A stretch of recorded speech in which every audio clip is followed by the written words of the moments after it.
Hey everyone, it's Rose. Welcome back to my channel, and in today's video I'm going to be talking about all of the books that I would like to try and read during the spooky season.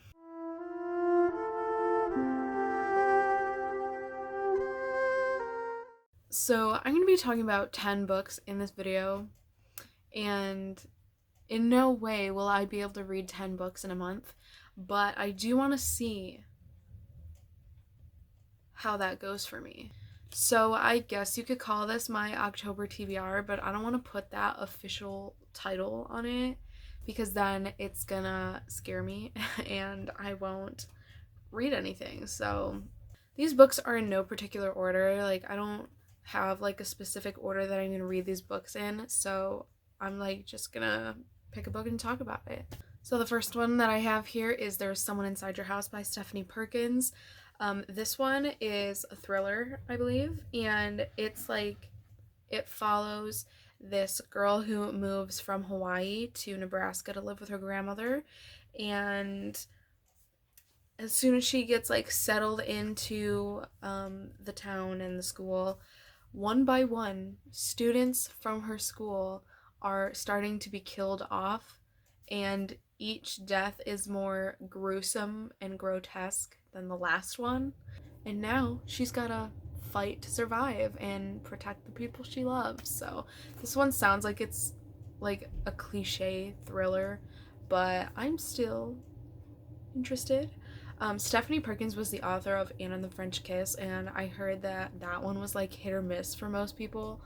So it kind of makes me nervous to read this one, but I'm still gonna give it a try because it's been on my TBR for a while. The next one that I have here is You by Carolyn Kepnes. This book is what the Netflix show is based off of, and I've been meaning to read this book so I can watch a show, but I've been slacking. So I'm finally going to try and read it. Who knows if I'm actually going to get to it, but after I read this book, I'm definitely going to watch the show. This book is like stalker-ish, I guess. It follows this guy named Joe who sees this woman at the bookstore where he works, and he's just like immediately obsessed with her. And that's literally all I know. The next one that I have is Pet Sematary by Stephen King. This one basically tells the story of like what would happen if things that are dead don't stay dead. I've seen the movie, the original movie, and I thought it was excellent. So I have high hopes for this book. I'm probably going to listen to it on audiobook because it's available on Libby. So I have another Stephen King book that I would like to read, and it's The Shining. I've seen the film, loved it. The score is awesome. I'm probably going to listen to this one on audiobook as well, but I feel like I would want to go back and forth between the audiobook and reading the physical copy, so I don't know, I haven't decided yet. But I really enjoyed the movie, so I'm probably gonna really enjoy the book too. It follows Jack Torrance and his wife and son. They are being paid to stay at the Overlook Hotel during the winter when they're not open, just to like keep an eye on the hotel and make sure like nobody's trying to like break in and stuff like that. So they're the winter watch group people, I guess. But since it's winter, they get snowed in a blizzard, like a very bad blizzard. And so like they can't even go outside, right? And let's just say they start to go a little crazy. So next I have World War Z by Max Brooks. This one was adapted into a movie, and I've seen the movie. I didn't know it was a book until I watched the movie, and I loved the movie. I had wanted to read this at the start of the COVID lockdown, but I didn't think that reading a book about a virus that turns everyone into zombies would be good for my mental health at that moment, so I didn't read it, but I did watch the movie and I was fine. We follow the point of view of Jerry, who is ex-military, and he's kind of been re-enlisted, to kind of like help figure out what's going on here. So he and a group of soldiers, like highly trained soldiers, go like out in the world to try to figure this thing out, because like this random virus just popped off and turned everyone into zombies, and they're like, what the heck?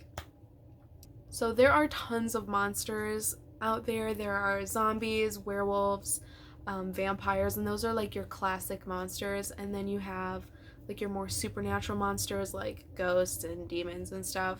And then we've also got like clowns and things like that. But personally, I think zombies are the most terrifying monster. The next book that I have is The Haunting of Hill House by Shirley Jackson. There's also a Netflix show based on this book, and my parents watched that show, and I watched like 2 episodes of it, and that shit was creepy. So I'm excited for this book, and I think I'm gonna go back and watch like the whole season of that show. I think I'm gonna listen to this one on audiobook as well.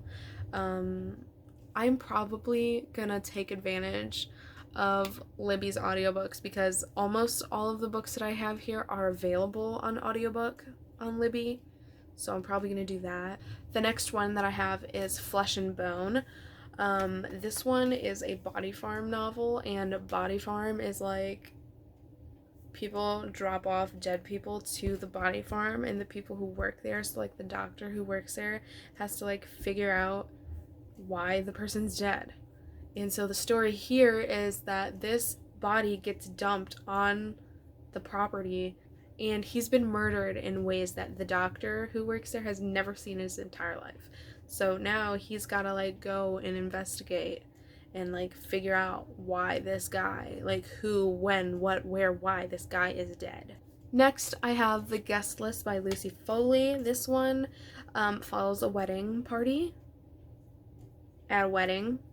I think it's on like a remote island that the wedding is at, and so somebody during the wedding is murdered, and so the wedding party, which includes the bride, the groom, the bridesmaids, the groomsmen, and the wedding planner, they're all suspects now in this murder investigation. I've had this book for a couple months, but I've been saving it for this exact moment. Not this exact moment, like right this second, but maybe in like 3 days.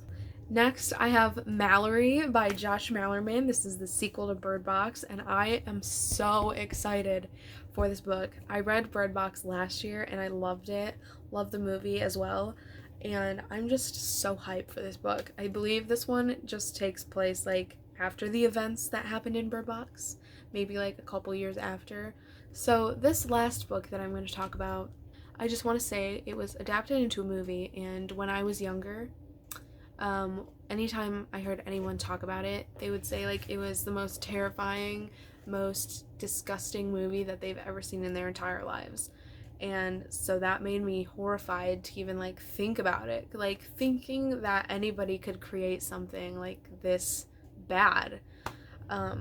It just like shook me for my life, you know? And when I finally watched it, like I never thought that I would ever watch it.